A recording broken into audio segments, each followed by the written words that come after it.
Wasn't it your point to play queen h4? What is the difference? I mean, it's even better now because when they take, you take with the pawn. Hi guys, I'm Saba, I'm rated 2200 on chess.com, and today I'm going to play against Kaido Chess. He's rated 1300 on chess.com, and he told me that he feels stuck at that level, so let's see if we can help me. I mean, the beginning wasn't that, to be honest with you, the first few moves weren't anything out of the ordinary, except what I see people play h6 right away, and then like this like a5 move Alright, so on move let's 3. see. I'm already thrown off. Okay, e4, e6, so he played the French. Yeah. Yeah, that's nice, love it.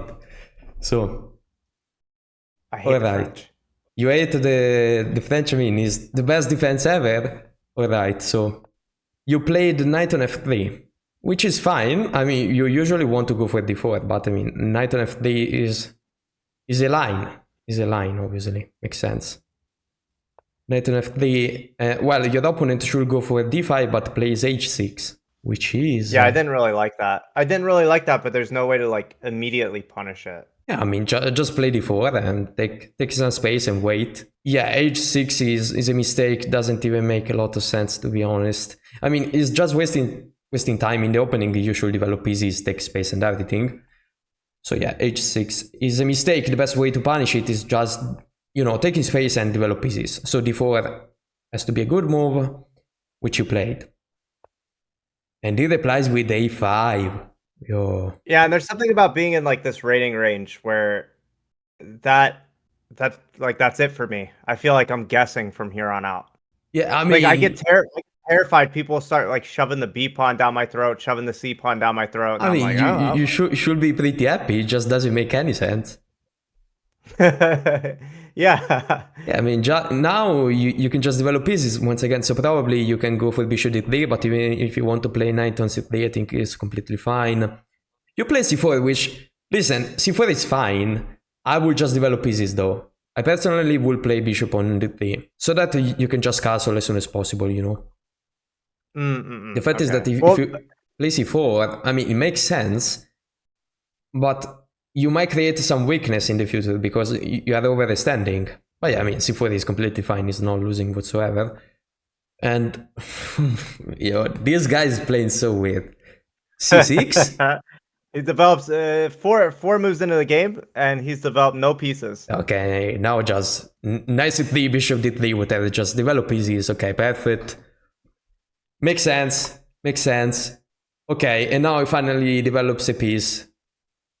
Now, I will still go for bishop d3. The fact is that it's really down a lot with development. What you want to do now is castling as soon as possible, and after you castle, you can launch an attack. In this case, just bishop d3 makes sense. Wait, what is a4? So I think what I was thinking is that I didn't want him to ever be able to get b5 in. Which can't play. I mean, he can't really play b5 right now. And let's say he plays b5, and let's say he can play b5, is... I mean, whatever. What's the problem if he plays b5? There isn't. Let's say you do... Okay, you played a4, but let's say you played bishop d3, which is the best move, I guess. And then he plays b5. I guess you can just take the pawn. Take, and then bishop take. I don't see the problem. Yeah, just a blind spot with the bishop, I think. Yeah, okay. I like whenever I see someone push an a pawn real quick like that, I think that they're like, my nerves. I get more anxious when people play like. I think I get PTSD from when I was like in 800, and you know, like people just like fling pawns and just do crazy shit. Okay. And I feel like I get like PTSD from that, so I panic and I'm like, I don't want to get pawn stormed, so I just like play some. I mean, usually, if they push too many pawns, the best thing to do is always develop pieces and castle. Like, play really based, but it is going to work. Okay. So, bishop d3 is what I would have played 100%. But yeah, you played a4. which pretty much wastes a time. Doesn't do much more than that. So you played knight on f6, attacking the pawn makes sense. Now you can play bishop d3 once again. Just develop pieces and castle. Yeah, perfect. Okay. You decided to take, terrible move. You don't want to take to give the bishop away for the knight, obviously. I mean, the only good thing about this bishop is that it was annoying because it was pinning the knight. So what is the point of giving it away? No point, yeah. Yeah, no point at all, really. No point. I mean, also the pawn on c3. Okay, you have double pawns, but you have a really good control in the center now. And the pawn on c3 is actually supporting the d pawn. It is just a really good pawn, to be honest. Way better than the b2 one. But here, like, this is where I also, again, start to get anxious, is what if he goes d5, right? What if like, I know that sounds silly. d5. d5? Well, d5 you push the pawn. d5 you play e5. Moves the knight somewhere. And the other advantage of having the pawn on c3 is that you have bishop on e3 and good luck castling. So let's say he plays d5. e5 is a move you could even take, he says, but let's say he plays e5, looks really logical to me. e5 and you play, well, the best move is knight g8, so imagine.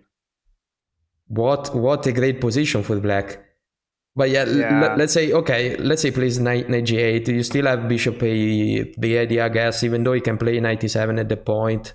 You could just castle and do whatever you want, to be honest, at this point. He's just so down with development. Let's say he plays knight on e7 now. I guess you can try to open the position somehow, or still go for bishop on e3. Looks logical to me because you have an outpost on d6. Yeah, that makes sense to me. So he's saying you could play knight on h4. Just going for the attack makes sense. But yeah, just developing pieces shouldn't be bad. So I guess bishop on e3, yeah, in fact, is still pretty good. I probably would have played this. And then he says pawn take and everything, but as you can see, you just have a much better position. Let's say castle, you can build some pressure. You can take and maybe, I don't know, play queen on d2, you bring the king towards the king side.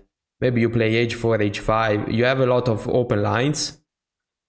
Your pieces are much better, so you have long time pressure. Like, it's not completely winning, but in the long run. So being at your rating, being like around 2000, are you even trying to calculate d5, or are you just assuming it's a shit move? Like, you just instantly listen, I mean, depends on the way you play. I usually don't really calculate too much. I just play by instinct because I'm bad. Oh, you're bad? Okay, then I'm real bad. Now, I mean, sometimes it's better to play by instinct, but I think I do that too much. I should think more. But I mean, let's say at a certain level, you are experienced enough to understand if a move is bad or not without calculating. So d5, yeah, looks... I mean, doesn't look terrible, but doesn't even look, it does something that's strong, let's say, that good. I mean, after he plays everything and now he plays d5. So he decided to castle. Listen, first of all, e5. e5 is crazy for two reasons. I mean, first of all, he's attacking the knight. You are attacking the knight moves somewhere, I guess. On h7. Otherwise, you lose it. So the knight goes on h7, which is already pretty bad. You might want to sacrifice in the future the bishop on h6, not now. So the knight goes on h7, as I said. And now you have various ideas. You could even play bishop c2 and queen d3. You probably want to castle first. Yeah, he's saying queen c2. I mean, you have a ton of ideas. The other advantage is that e5 also controls the dark squares. So a good move you could play before going for the attack on the king side is probably bishop a3. Bishop a3 is more of a positional move. It's not like you're really trying to attack. The point is that after the rook move, the opponent is not going to make any kind of progress because he can't push the d-pawn. You can't do that. I mean, let's say you do that, I'm going to take. But I could even play bishop on d6, for example. And good luck developing pieces now.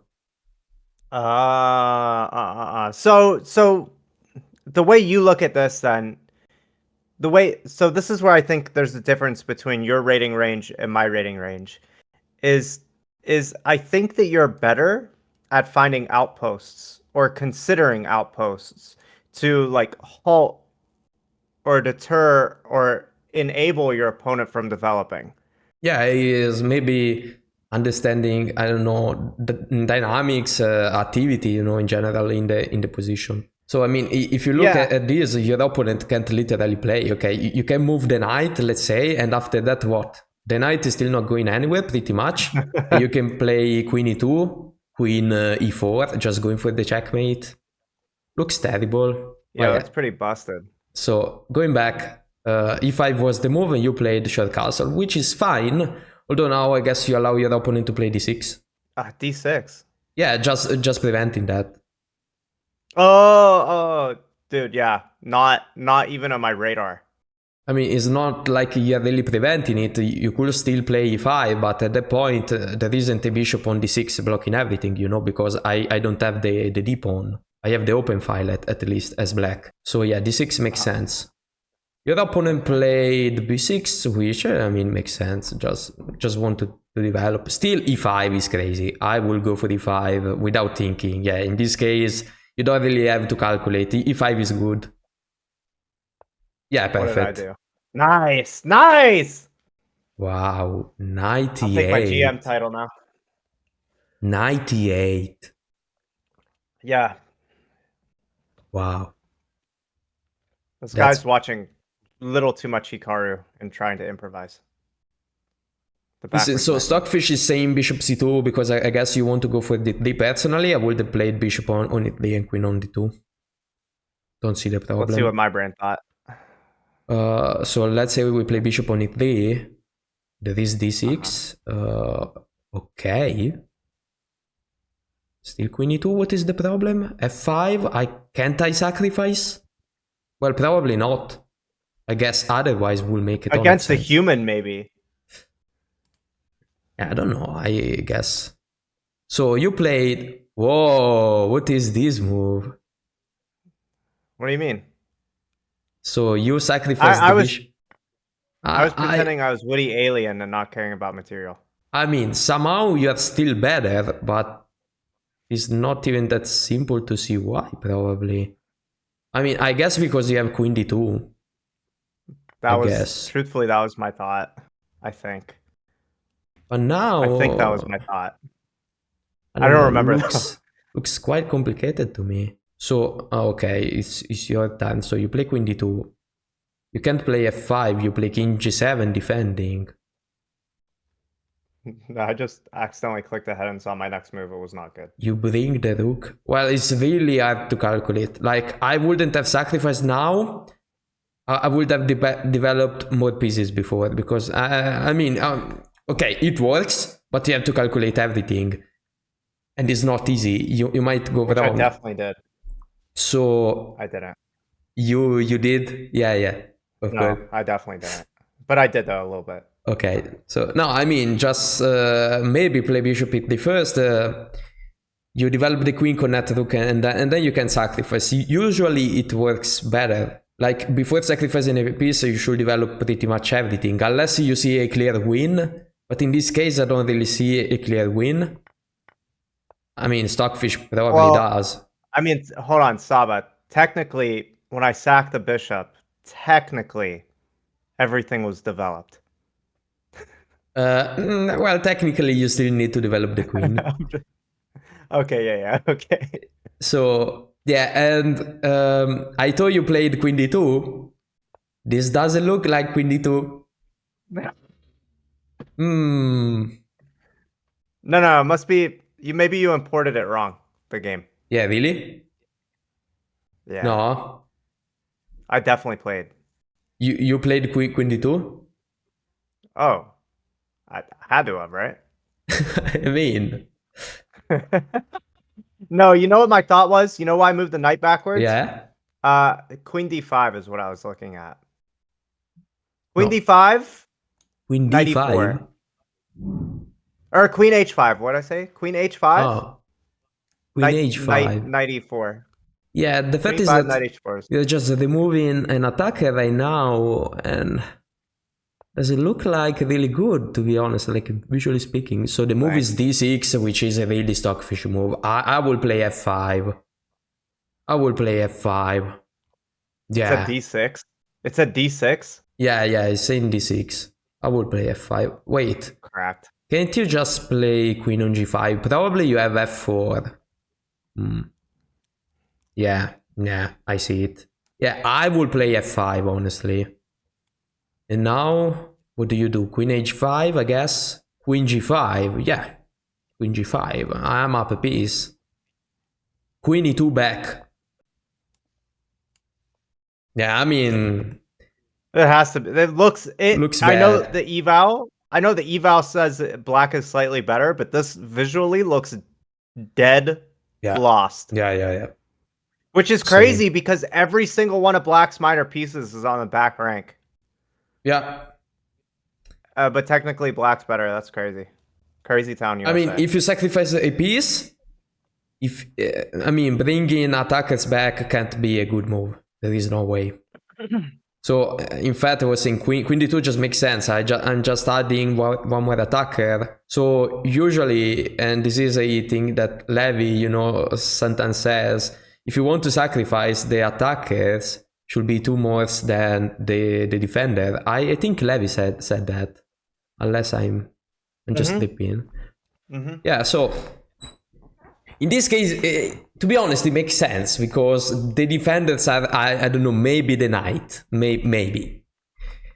So queen d2 and you would have the attackers because you have the knight, the bishop, and the queen. It kind of makes sense, but yeah, you bring back the knight is pretty bad. And now, wait, your opponent plays knight on g7. Yeah, once again, I would have played f5. f5 just allows you, to take some space, maybe defend more.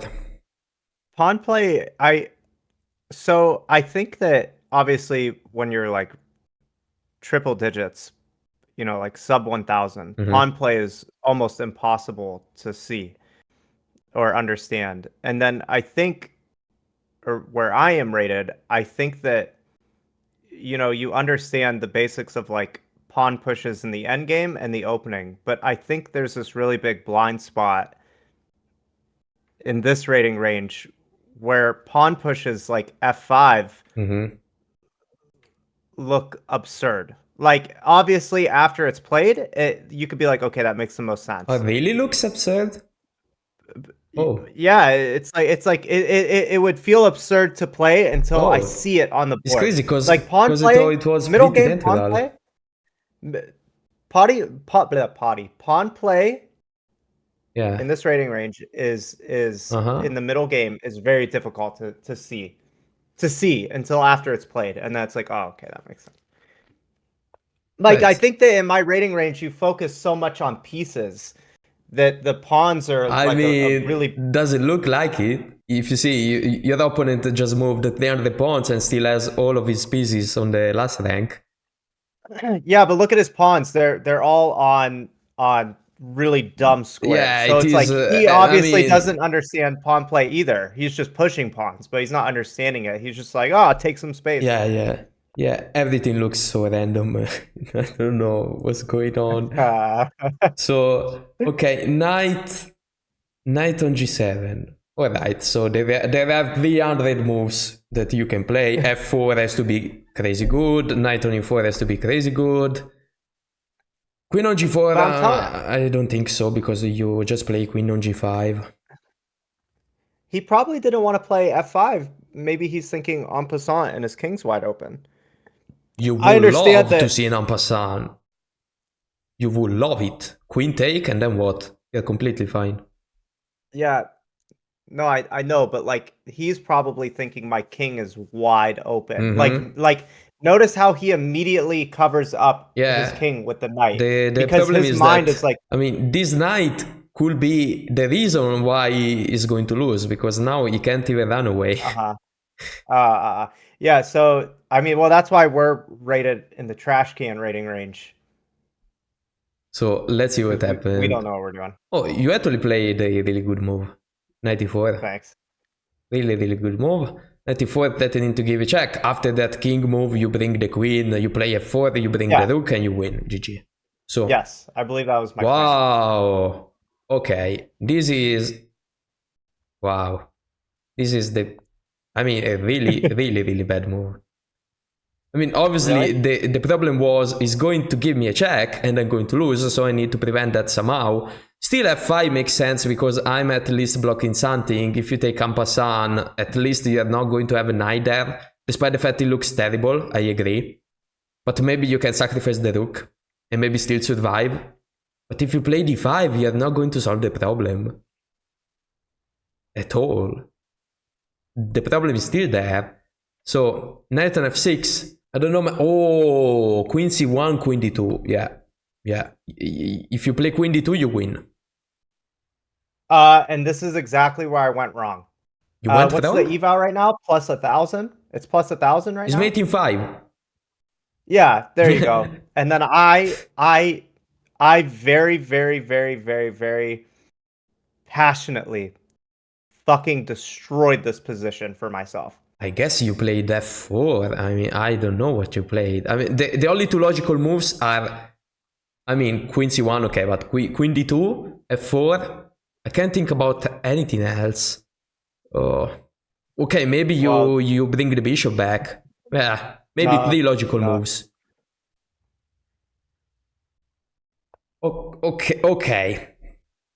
Okay, it's fine. I mean, I guess your idea is still going to play queen h4. What was the idea behind this move? Yeah. Yeah. What is the point of playing queen h4? Is that you want to win the pawn? Yeah. I just decided to do it in 3 moves. Yeah, instead of 1, exactly. Yeah. Yeah, okay, nice. I mean, you still have a point. Okay, so, I mean, this is still completely winning, obviously. Yeah. Let's see what your opponent did. He develops the knight. Queen h4. Okay. Queen h4, you win. Easy. Yeah. Queen f4. Yeah, queen f4 is the same, but queen h... Why? Wasn't it your point to play queen h4?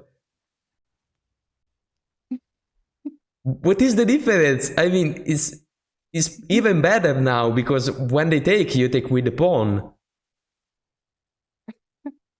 It's literally better. I just thought, bring more attackers.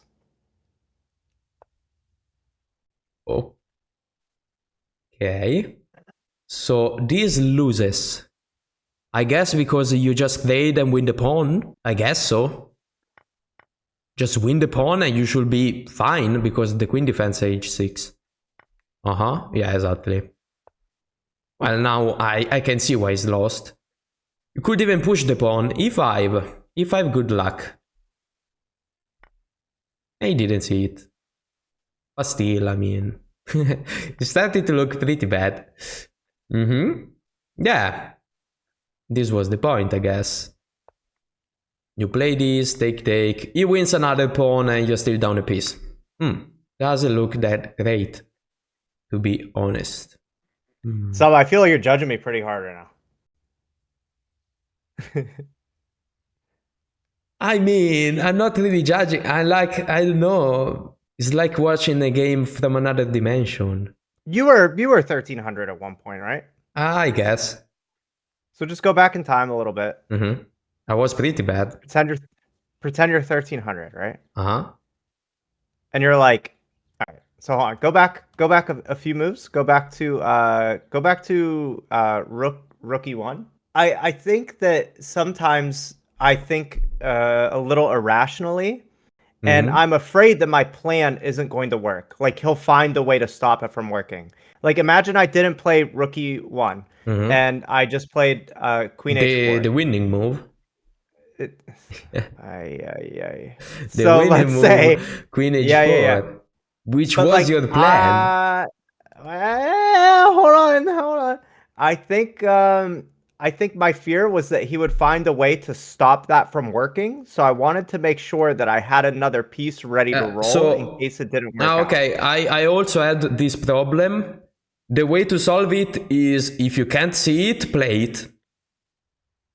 As simple as that. Okay. Okay. You might blunder it, but usually I should be fine.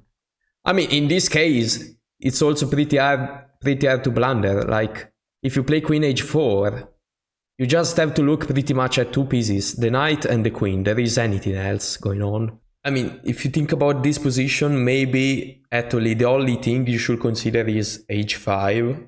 H5 looks still horrible. What can you do is probably Queen G5 and checkmate.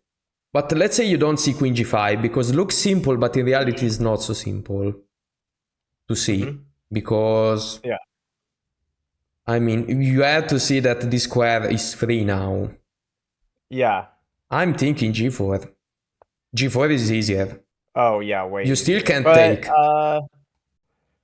Looks scary, but it's not. Like, there is no way to attack you. And it is +6. Damn. Let's say knight take, you lose on the spot. Knight is under attack. I can take the knight because it comes with check, so my queen is not pinned. The knight has to move somewhere if you want to move it, and I'm going to take with check and checkmate you. So you're not even going to move the knight. I don't know, he says, okay, king g8, I guess queen g5 at that point wins. Yeah, and you have to sacrifice get the the lobster queen. pincer again, bro. Yeah. Alright, but you played a, different idea. And yeah, I guess that's pretty much the end. I mean, this was the last thing we saw, I guess. Wait, there are a couple more moves after that. Okay. It goes to move 24, I think. So, bishop f1, I don't understand it. After bishop f1, or wait, hold on, let me go back. Bishop f1, and then he goes bishop g6, and then I take the pawn with my rook. Oh yeah, you have all that? Okay. You get forked. Oh yeah, that's the end of the road, yeah. And then I get family forked. Well, there is queen e5. Queen e5? Yeah, sorry? queen e5 played queens. You say dude, I didn't even see that. I just clicked resign, and I was like, well, there goes Saba's video. Okay. Yeah, I mean, queen e5, how can you... Yeah, no, it's pretty forced, I think. Queen e5, queen take. I mean, you're still down a piece. So you're not really solving the problem, but I feel like you could survive against a 1300 in this position. You could. You definitely could. Yeah, I'd say so. I might win, maybe. I don't know. You know what we should do? Looks pretty active. We should play each other from this position sometime. We should and I'll take the black pieces, and you take the white ones. Wow. Yeah, we could try. So that's it for today, guys. This is the end of the first part. In the second part, I played a few games against Kaido chess. It is going to be really funny, so remember to check that video out. It is going to be published pretty soon. I want to thank Michael for this collab. There is the link of his channel in the description below. If you enjoyed the video, please leave a like and subscribe, and I'll see you soon in the next video.